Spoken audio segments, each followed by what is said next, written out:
This story is coming from the book of Daniel, chapter 6. In the ancient kingdom of Babylon, during the reign of King Darius, there lived a man named Daniel. He was known throughout the land for his wisdom and integrity. Daniel was one of the captives from Judah, and he had found favor not only with God, but also with the kings he served. So distinguished was Daniel among the administrators and the satraps, because of his exceptional qualities that the king planned to set him over the whole kingdom. This favor, however, bred jealousy and contempt among the other administrators and satraps. They sought to find grounds for charges against Daniel in his conduct of government affairs, but they were unable to do so. They could find no corruption in him, because he was trustworthy and neither corrupt nor negligent. Finally, these men said, "We will never find any basis for charges against this Daniel unless it has something to do with the law of his God." So these administrators and satraps went as a group to the king and said, "May King Darius live forever. The royal administrators, prefects, satraps, advisors, and governors have all agreed that the king should issue an edict and enforce the decree that anyone who prays to any god or human being during the next 30 days, except to you, your majesty, shall be thrown into the lion's den.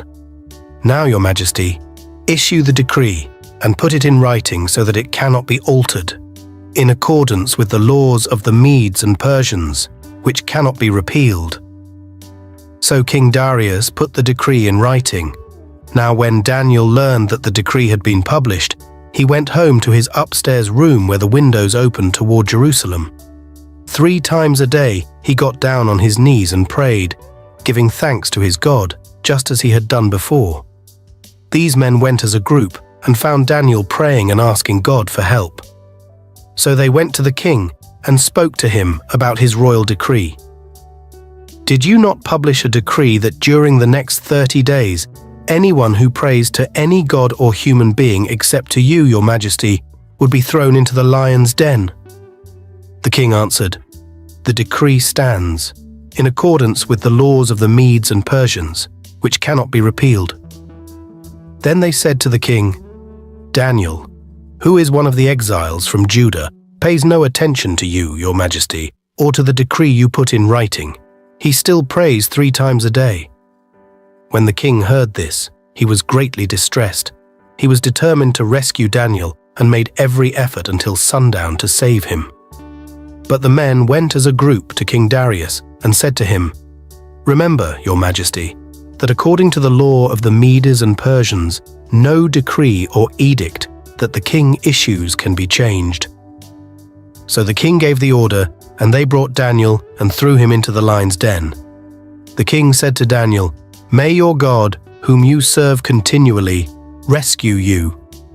A stone was brought and placed over the mouth of the den, and the king sealed it with his own signet ring and with the rings of his nobles, so that Daniel's situation might not be changed.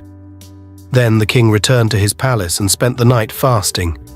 No entertainment was brought to him, and he could not sleep. At the first light of dawn, the king got up and hurried to the lion's den. When he came near the den, he called to Daniel in an anguished voice, "Daniel, servant of the living God, has your God, whom you serve continually, been able to rescue you from the lions?" Daniel answered, "O king, live forever. My God sent his angel, and he shut the mouths of the lions. They have not hurt me, because I was found innocent in his sight. Nor have I ever done any wrong before you, your majesty." The king was overjoyed and gave orders to lift Daniel out of the den. And when Daniel was lifted from the den, no wound was found on him, because he had trusted in his God. At the king's command, the men who had falsely accused Daniel were brought and thrown into the lion's den, along with their wives and children. And before they reached the floor of the den, the lions overpowered them and crushed all their bones. Then King Darius wrote to all the nations and peoples of every language in all the earth, "May you prosper greatly. I issue a decree that in every part of my kingdom, people must fear and reverence the God of Daniel.